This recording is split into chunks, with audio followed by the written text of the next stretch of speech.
Hey, you, friends, family, and even strangers. Welcome to the very last full day of our trip in hotels, motels, etc. Right now we're staying at the Home2 Suites in Dublin, Ohio. If you want to know what's going on, why we're here, why we're doing this, all you have to do is go back in time and watch any of the last 20 or 30 episodes right here on Duggalo Nation. So, I'll be here again tonight. Tomorrow morning, I'll be up and out of here and basically headed back to the house and also going to work. But today I'm going to check out this area real quick, get something to eat, then I will be going back up to my house, probably to my storage unit, to get a couple things that I'll need for tomorrow, or should I say for tomorrow night, such as a bed, a table, a desk, things that make a house a home, or in my case, makes a house a temporary place to camp while we continue our search for better housing. So, with that said, please, friends, gather your things and let's do it.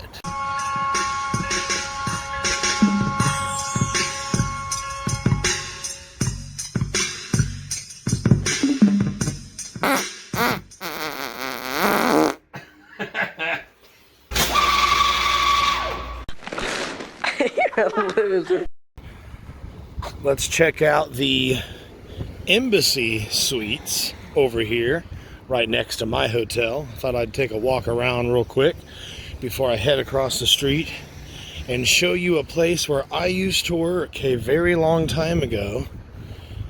A wee old McDonald's location. Look at the beautiful flags flying.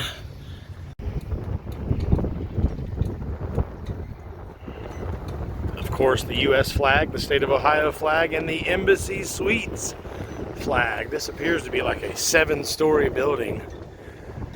I think the highest I've ever lodged was 7 stories in Cleveland. But this is your 7-story option in the outskirts of Columbus. The city of Dublin does offer old world charms, such as this beautiful, peaceful street. There's the Town Place Suites by Marriott, I think it says over there. Yep, beautiful place. 1, 2, 3, 4, 5. 5-story option. Let's count these floors. I'm kind of fascinated with how tall hotels are for some reason. 1, 2, 3, 4, 5, 6, 7, 8 stories at the Embassy Suites. That's pretty tall. It makes me want to get a room and request the top floor just because I've never slept that high above ground before. Some people have slept 30, 40 stories up in buildings taller than I ever want to go up in.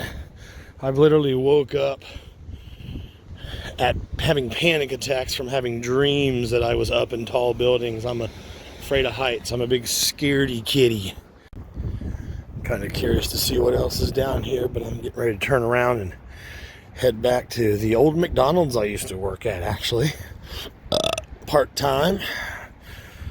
In line with my full-time gig.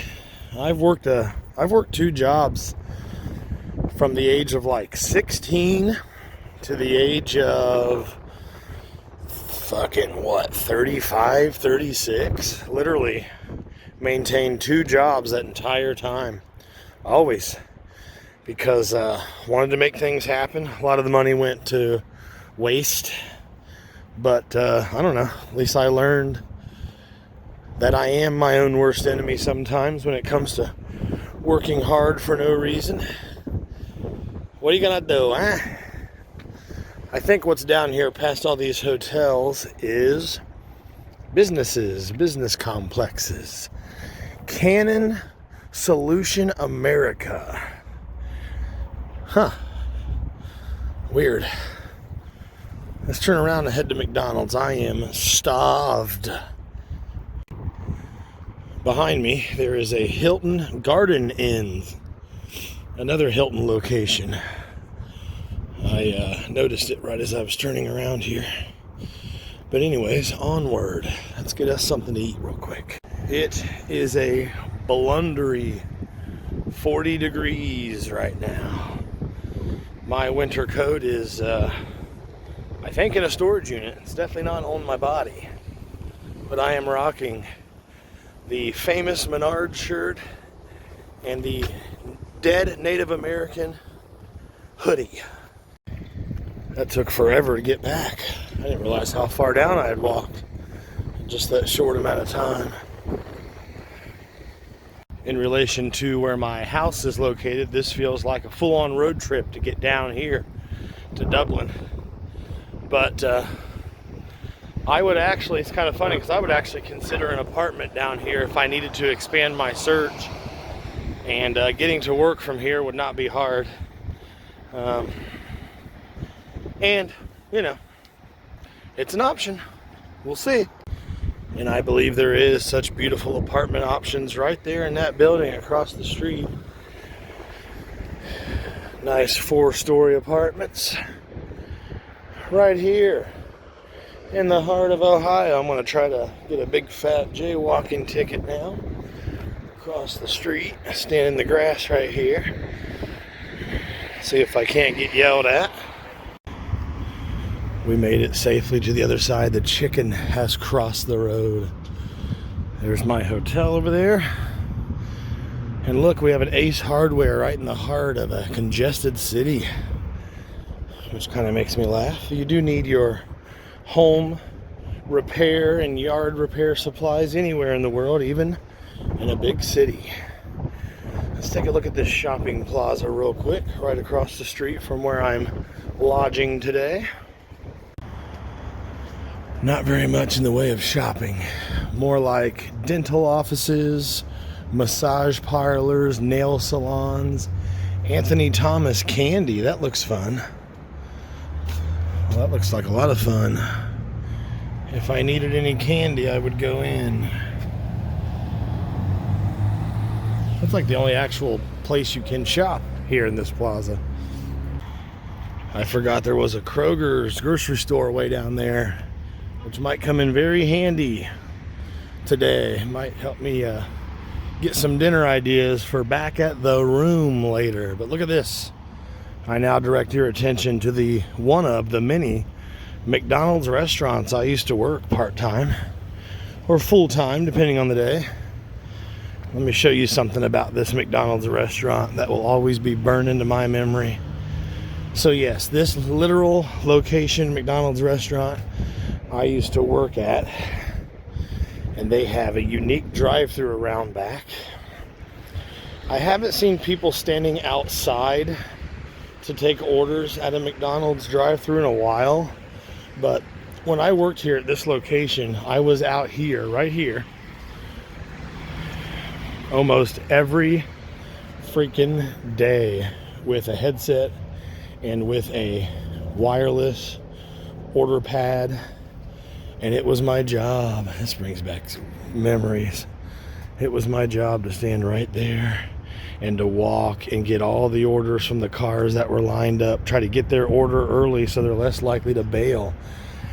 They can't really bail anyways because there's no place to go. You're kind of trapped in. But anyways, when I first got a job here at this location, my manager said, when you go up to a McDonald's and the drive-thru's wrapped, you just keep going, right? And choose Burger King or somewhere else. That's why you're going to be out here and you're going to take orders. And it sucked. It really did suck. Let's go in and get something to eat. I am hungry. I picked one of the lesser of the dirty tables here in the heavily remodeled lobby since I used to work here. So I did exactly what it said. I grabbed a disgusting, sticky, gross table tent and I came and waited. And luckily I went up to double check because my food was just waiting up there getting cold in front of some DoorDash driver. Feast your eyes on a double quarter pounder with cheese. I have never ordered a double quarter in my life. But let me tell you, your boy was starving. One lucky man with 4 headless women. Now that's living. And if you need a prom dress, you can find it right here through that wall, apparently. Let's pop into Kroger's and see what we can line up for dinner later tonight back at the room.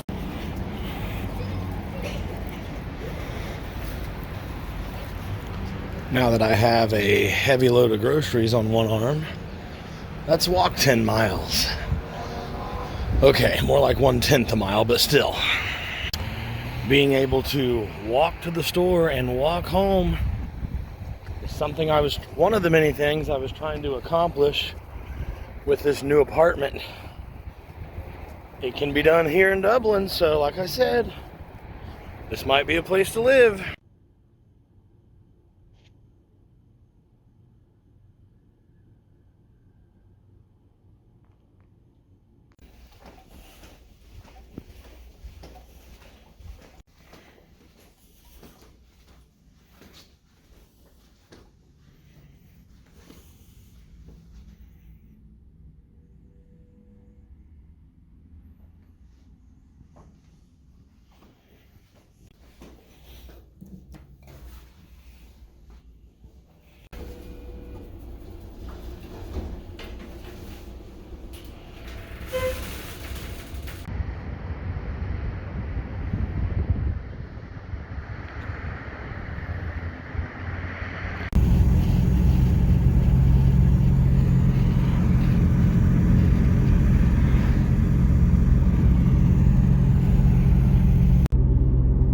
The time has come to get Clifford out of storage. I'll leave the car there and we will do at least one good storage unit run and pretty much start the process of moving back into the house, which is a statement I did not think I would be making.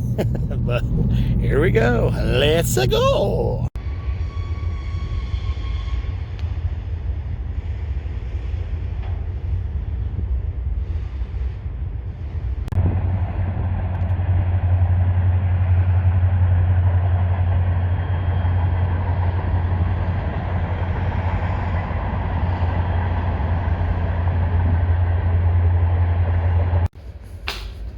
Just moving some stuff from the old van into the old house. Pretty stupid, right? Since we rushed to get everything the fuck out of here. Anyways, let's just do it, okay? Enough crying. Enough pouty lipping, okay? Enough looking down at the floor with a scowl. Let's just do it. You know what else I'd like to do? I'd like to rip out this entire ass garage door and build a human door right there and another garage door that swings out, a big swinging ass door. I want to frame this up and build. I want to build it the way I want to fucking do it, all right? That's exactly what I want, with a big ass padlock on it that says welcome to Redneck Haven, stay the fuck out. Things are looking up, boys. I can finally get my home office started. Okay, much better. It looks like shit, but it's my piece of shit. Thank you very much. And you wanted to offer me $19,000 less than what you know I need? Politely, fuck yourself.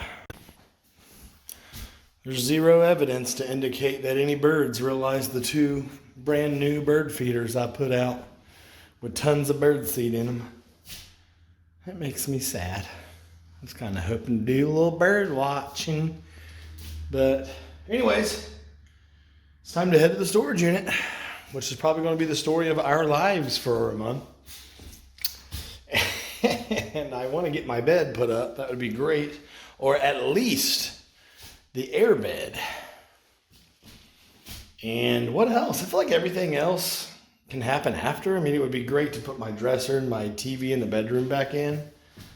And what I want the most, I think what I miss the very most is like my Echo devices, being able to say, hey, what's the temperature? What time is it? Set an alarm for 9 a.m. Tell me why I should keep going. Tell me what the purpose of life is. Why am I depressed all the time? Back home from the storage unit run, and I am so freaking tired. I can barely keep my eyes open. I slept in like past noon at the hotel. It doesn't seem to help. I think I'm so tired all the time. I think it's because I work for a living like everyone else, and everyone's tired. Only when you take like a 2-month long vacation where there's no point in having a clock in your house the entire 2 months, and you just sleep in every day and you nap whenever you want and you sit on your ass with your feet propped up watching TV as much as possible, then and only then maybe do you not feel tired all day long, right? Or maybe I should just like eat vegetables or something. This old life, I tell you. I'm looking at the well pipe in my yard that somebody dug up. For whatever reason they dug it up. I have no idea.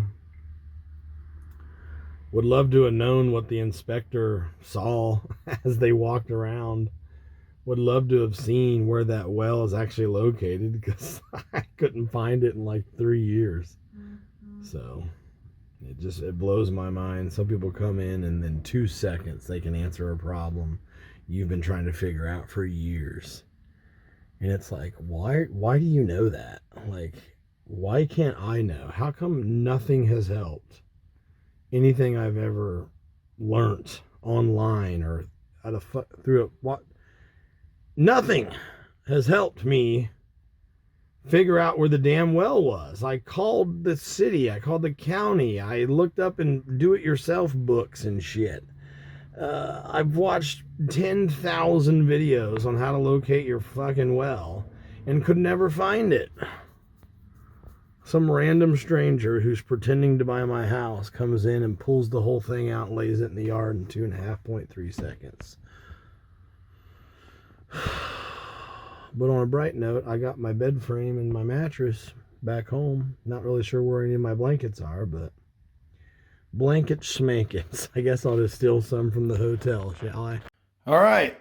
Whenever I finally move again, I think I'm leaving this bed and the mattress right here, because I'm tired of fucking moving it every 2 weeks.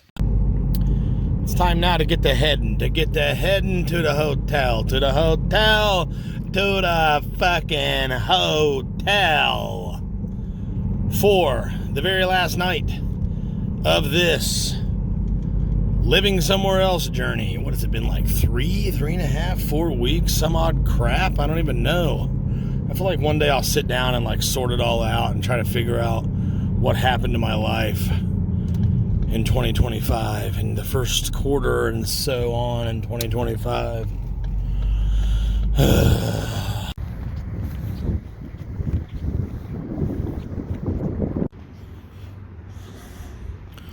I'll never understand why hotels don't keep their pool open late. And I'll never understand why new hotels don't have a hot tub anymore, like the good old days.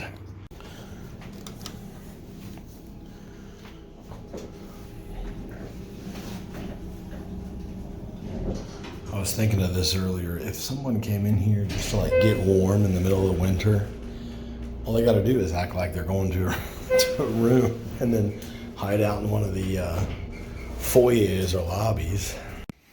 So we have spent 3.5, 4, I think more like 3 solid straight weeks living under someone else's roof, living in a hotel or a motel for reasons you already know. And if not, just go back and look at the videos. And tonight's the very last night of that. I'm actually sleeping back under my own roof tomorrow night for the first time in ages. And what are we doing on our very last night of lodging? We are having a salad, and we're getting ready to put something in here, and hopefully it'll be delicioso. We're having din din. We're camping out. Speaking of that, here at this hotel, this one right here. See how it's shaped, right? In this little nook right here, and on every floor is that lobby that I keep showing you over and over. And what cracks me up is if you just walk in and act like you're headed to a room, walk right past the front desk, you can just hang out in here. I don't even think they would give a flying fuck. It would take hours for one of the staff to be like, okay, he might not have a room. But anyways, I bought some frozen din din potentials for either tonight or later, but at least one of these is getting devoured tonight.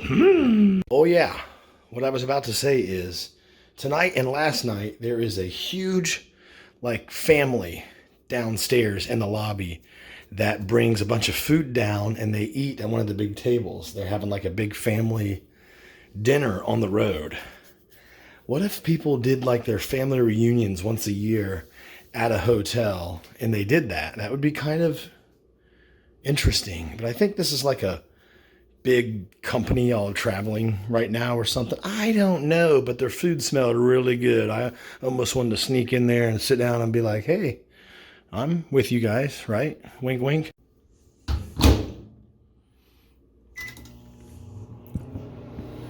Look at this. Is this not like the most gorgeous thing that has ever existed? Orangey chicken and teriyaki chicken. And then there's chicken and ham on that. And then there's Fago Cola. That's a day old and tastes like crap because it's like really lost its good carbo power.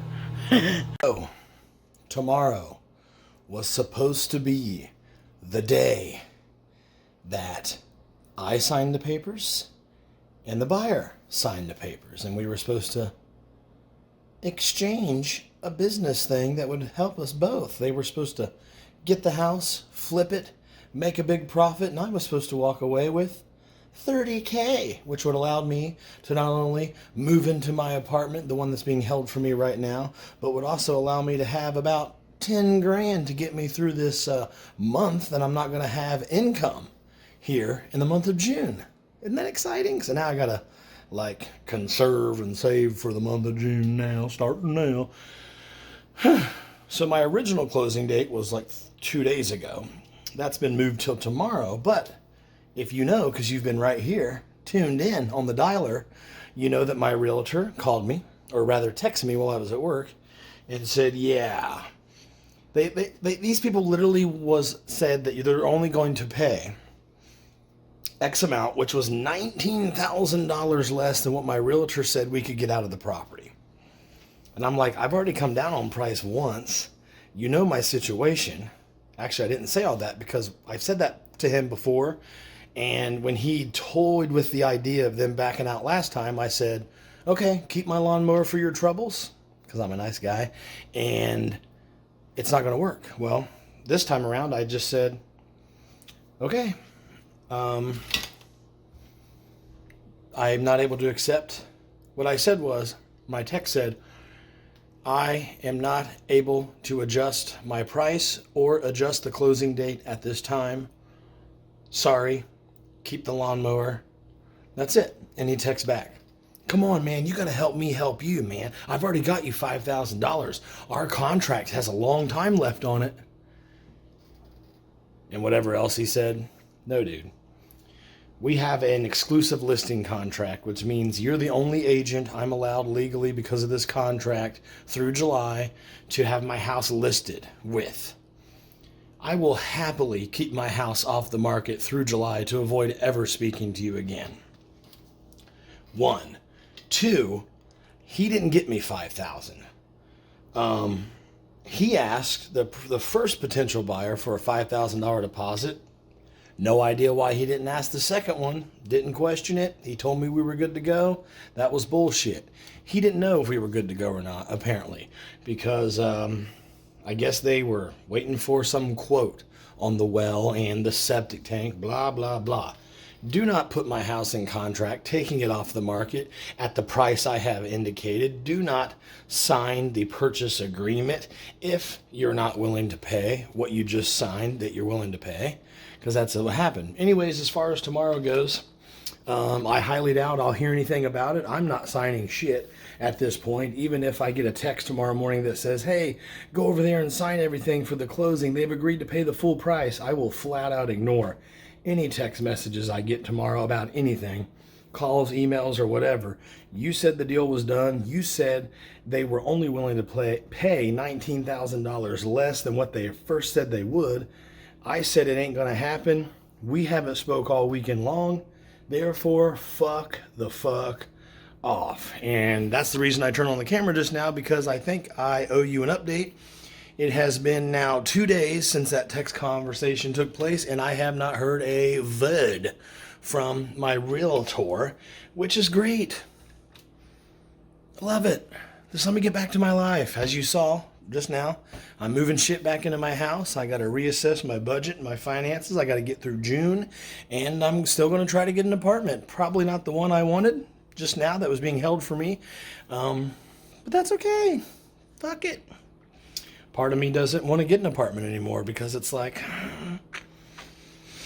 it is kind of nice being out here and not having to listen to fucking noisy ass neighbors out in my beautiful country home. It is kind of nice to be out here fucking making as much noise as I want, but I don't know if the good outweighs the bad. Overall, that's my dinner. Overall, the good has not outweighed the bad. That's why, like, every year I do this big thing where I move out just to have to come back for whatever reason. Normally it's my reason, but this time it was like the buyer's reason. They told me we were good. They lied. That's not really their intention. They made an offer at a price they did not plan to honor. So I learned a lot. I learned to require a deposit, non-refundable, $5,000 deposit. Every single time the house goes into contract, you will pay $5,000 non-refundable to put the house into contract. And the reason why, I'm guessing the reason why my realtor didn't require this of that second buyer is because they probably told him that ain't going to happen. And my realtor's like, this guy's stupid. He'll do anything I want.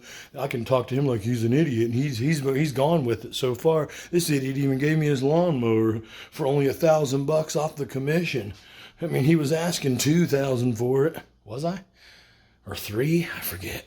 Anyways, get me out of here, and we're out of here. I don't have to deal with it anymore.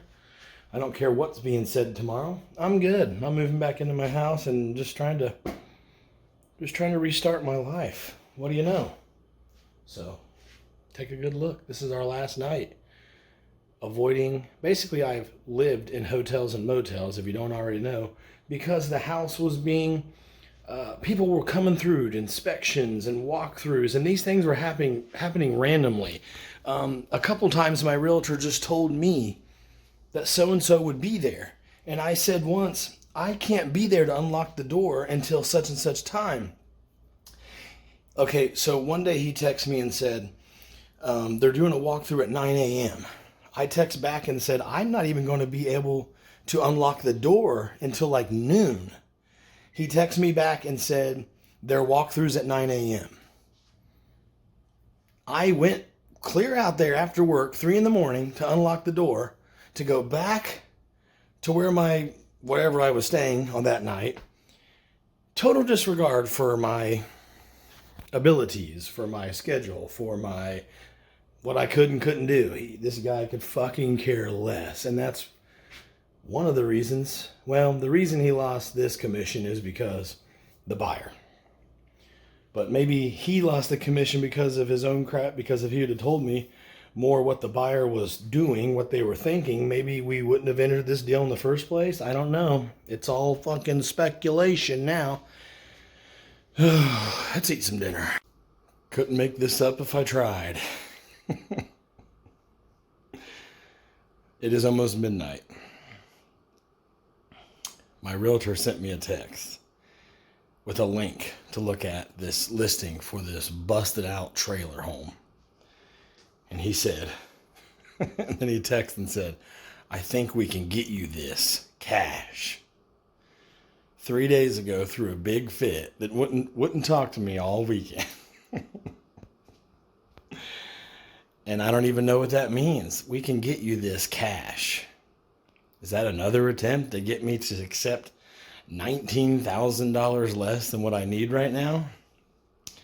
I'm not going to respond. Tomorrow morning is supposed to be the big closing date that will not happen because I'm not signing anything, and apparently they're not either. Not at that price. What is this guy doing? I'm just not going to say anything. I had decided like later in the day I would at least acknowledge that I'm unable to deal with it at this time and have been away from my phone for the weekend type of thing.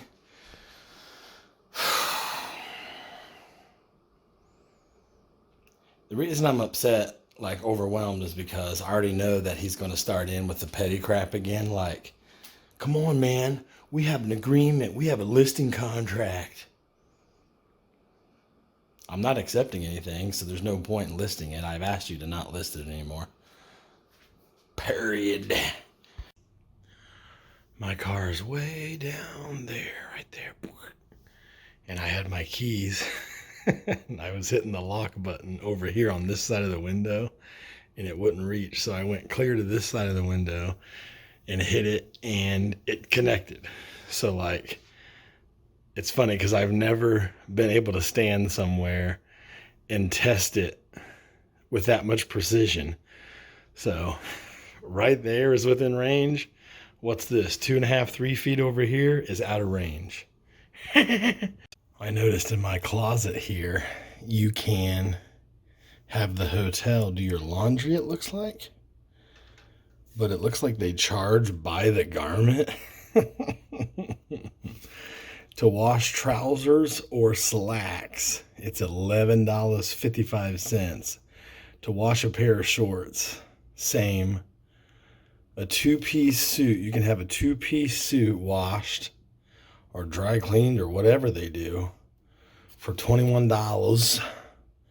Look at that. A regular ass shirt, $13. A pair of knickers for $12. And wow, you can have a dress cleaned for $23. That's more expensive than having your suit done. I wonder why a dress is $3 higher than, or $2 higher than a 2-piece suit. Items dropped off of the front desk before 8:30 a will be returned the same day before 5:30 p, except holidays and Sundays. Or anything before 2 p.m. will return the following day. Not responsible for ornamentation. I'm going to have to look that word up. Shrinkage or color fastness or of garments. Color fastness of garments. Please use the laundry bags. All DaleCleaners.com. So maybe a cleaning service comes and picks them up, I guess. Weird. I think I'd rather just take my crap down to a local laundromat and oversee it myself. But hey, that's just me. I'm not fancy, I guess. Well, friends, family, strangers, that's it. This episode is over.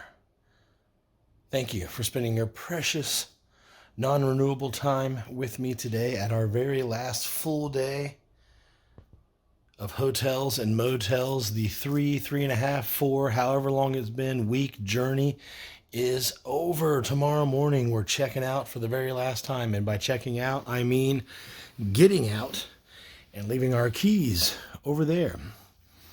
The other day, I think it was yesterday, I walked past, or maybe it was earlier today, I walked past housekeeping out in the hallway, and they had their cart with like the vacuum and the extra stuff all over it and everything you need to service the room. And she had a cup filled with room keys that I I'm assuming people that when they check out, they don't check out. They just leave their room and leave their room key on the table, which I thought I was the only one who did that, but people at work told me that that's how they do it too. So apparently it's common, and I'm guessing that's why that cup of room keys was on her cart. People just buckle and bounce, baby. But anyways, friends, I got some mixed emotions tonight. I'm happy that the journey is over in a lot of ways.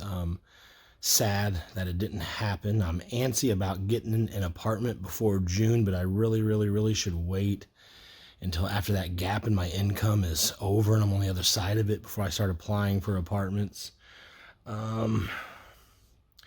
Every time I would come back to my house after like attempting or really thinking about moving out over the last 6 years, I've always had like this strong feeling of, I got this. I'm going to stay here. I'm going to make it my own. I'm going to repair the place. I'm going to grind it out. This time around, I still want to leave. I still want to buckle and bounce out the house, just like I'm about to do in this room tomorrow morning. So I think it is time for me to move on from the old homestead. I just need to find the right place that wants to work with me, I guess. That place that was holding the apartment for me was the only place I've ever heard say, because your name's attached to a mortgage, we're not going to rent to you unless you just can pay the whole year up front. So I said, oh, I can after I close on my house. And you know how that went. So, fuck me, right? Anywho, friends, I think at least for now, I'm going to try to make myself stay there. But I don't know. I can't even finish that sentence because I don't know. If I can get an apartment sooner than later, I probably will. So I'm probably going to figure out how, like, budget-wise. We shall see. I just don't know. I think, like, each place you apply for, they have a different way of going about it. Like, my broken lease not too long ago might get me, but it might not even show up. Someone told me it takes, like, 2 years for a broken lease to be, like, a part of your report or something, whatever that means. I thought it was based on what you owe. So if you broke a lease but you only had a month left or something, just for an example, and you owed like $1,200 or whatever, then it's not that the broken lease is on your record, it's that you have a $1,200 debt on your record. Does that make sense? So who the fuck knows? Hopefully you, and you can tell me. I read your comments and I appreciate all advice, etc. What else? Friends, what are we doing with ourselves here? Yeah, I at least want to get everything out of one storage unit. The one that's like, I don't know. I don't even know which one, because one's really close to where I work and one is really close to my house. But my work and my house are like an hour apart. So you're always, when you move, you're always going to be going to your job, right? Still.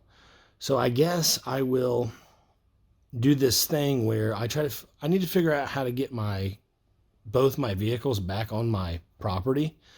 So I'm either going to like walk down there and just get my van one day, or I'm going to like get my bicycle out of storage, take it to the house, and then take that down to the van. About to sneeze. Who the hell knows? Or I'll just ask for a ride again, like I did the other day. And yeah, but I also need to pretty much move out of the storage unit that's close to my house, and at the same time be switching stuff around from either one, because some things still need to stay in long-term storage for when I move, hopefully soon again. But this time, don't even think about letting me do things the way I did this last time. If I even think about it, I need you to lunge across the table and knock my teeth out, because I've just got to make sure I get my new place secured, completely, fully secured, bada bing, bada boom.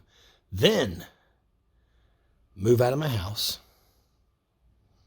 Then try to sell my house, and not with this current realtor. That's for damn sure. So If I got to pay the mortgage until my listing agreement is done, it's all money I'm going to get back in the sale anyways, in theory, right? Then, under new realtor, let the house sell for whatever the hell it's going to sell for. Because there won't be a price deadline, and there won't be a date deadline. There kind of is a price deadline because I don't think I'm accepting less than what I'm going to still owe on the mortgage, obviously. So what would I do in that case? If I just can't get out of it what I owe, then I guess I would just pay my mortgage up until that line meets that line and the two lines meet. Then I could cash out, right? I don't think being a property owner was altogether worth it. I was pretty satisfied at the apartment 6 years ago before I started looking for a house, except for that one little thing. Did I ever tell you that story? I feel like, okay, I'm going to give it to you very quickly, but it's a long, detailed story. For when I tell it, it'll be longer. I was doing pretty good in my apartment, but my lease manager literally vandalized my truck. Long story. I was so pissed at her, I was seeing red. Instead of doing something out of anger, I decided to do something where I'll never have to deal with that problem again. And I thought, well, if I owned my own property, then I would never have to deal with a lease manager again in my life. Me owning property? I have 6 years of experience to tell you, it ain't working out. I'm fucking it up bad on the daily. I really do need to figure out my next move. I tried to do this thing that we're wrapping up tomorrow morning, and I can't get that to work right now. But I need a place to live, so I'm going back into my house this late night, damn near midnight text from my realtor wanting me to look at this new listing. I think that's another attempt for him to arrive at the closing tomorrow, but it would take too long for them to even adjust the paperwork at this point. The title office creating new paperwork with the new price and us doing a new closing date would probably take, for them slow ass motherfuckers, probably another week. I'm done fucking with this. I really am, especially not having a secure place to live otherwise. So we're not doing this deal where he talks me into listing my property contingent on the purchase of a new one. I'm just not doing that crap anymore. I'll be completely moved in up to a new place and completely moved out of my house before I contact a whole ass different realtor next time. Oops. Oopsie doopsie. So I really should wait because I can't afford to do that, pay my mortgage and pay rent. I really should wait through July till my listing contract is over. Because I'm not going to hire him again, whether we have a contract or not. I would just rather wait or foreclose on that bitch. But I'm not going to foreclose because I'm probably going to lose anywhere from, 20 to 30 grand. Oh, there's a Charlie horse in my foot right now, and it is a mother bitch. Oh. I also had a little flare-up of the plantar fasciitis in my right foot earlier. It was just like a 4-second thing, but it stabs. The pain is so fucking intense. When I first feel it, I get this nervousness over me because it means I can't walk or hold a thought in my head or do like it. When it happens at work, I'm fucked because I have to work. I have to do my job. They're not paying me to sit down and like knock on my heel and try to get the swelling to go down and the stabbing pain to go away. But anyways, you're getting me off track, okay? Listen, fuck it. Tomorrow's supposed to be this closing. So far, from the last I heard, they're not budging on their offer, their new offer, the real offer, not the one they lied about when they made an official offer on paper. And he's getting no indication that I'm budging on my price either. Or the date. Tomorrow's the day. I'm not going to that closing to sign shit. I would laugh my ass off if they did. Like, what if they told my realtor, you can generate new paperwork at this price since he hasn't signed anyways, and then on the day we're all going to sign, we'll just sign this new paperwork. and the title office did that, I can actually go on my account and look to see if that happened, but I'm pretty sure they wouldn't, because I sent them messages saying the price and the date are locked in like a cock on prom night. They're in, and they ain't going nowhere. You got me? All right. Tired of listening to you talk. Go to bed. Quit thinking about it. Don't eat yellow snow. Don't piss on Superman's cape. And, buckle up when you drive unless you're on a motorcycle. Because the government has decided not to generate revenue for the state in that case. Sound good? Sound fair? Okay. So, if you want to help me out, then fucking do it by sharing this video, or perhaps one of my videos that doesn't eat ass for Skittles with all your dumb buddies, naked or clothed, it doesn't matter, just share the link anyways. And what else? If you want to contact me directly, one of these days I might check my email. That's dougalonation@gmail.com. We might just sit down and do a full-assed email episode. That'd be great, because I can do that and be done with it in an hour or so. That'd be an easy day of shooting. Just kidding. Shooting video is not a hard thing. It's just something I incorporate into my daily activities. And boys and girls, friends, family, strangers of all races and types and backgrounds and talents, I just want to say to you, thank you for being here with me. I know your time is valuable, and some of you have decided to include me into your daily routine, and that means a lot to me. Kind of gives me, at times, it's a pain in the ass to work for you, but 99% of the time it is my honor and my privilege and my excitement, because it gives me fuel to keep on going. If I didn't have these videos to do during these last 30 or so days, at the height of my depression, I would have done even less than I did on certain days, because what would be the point? So sometimes I use making content for my channels as a reason to get my ass up, wash the cherries and go out there and seize the day, I think is the expression. You get me? You got me. I know you. I don't even know. I know you got me. I'm worried that it's getting awkward between us, and I'm overthinking it. You got me, right? You got me, right? You got me? If you want to get me, you can have me. What else? Yeah, so I got to go, as I've been trying to say for the last 14 minutes. I got to go, but don't worry, because I'll be back again with you again tomorrow morning, like always, 7 a.m., 7 days a week, right here. Same damn time, same damn place. But until then, for real, don't be a douche. Be nice instead, right? Unless somebody's an asshole, then tell them to go fuck theyself. You know what I mean?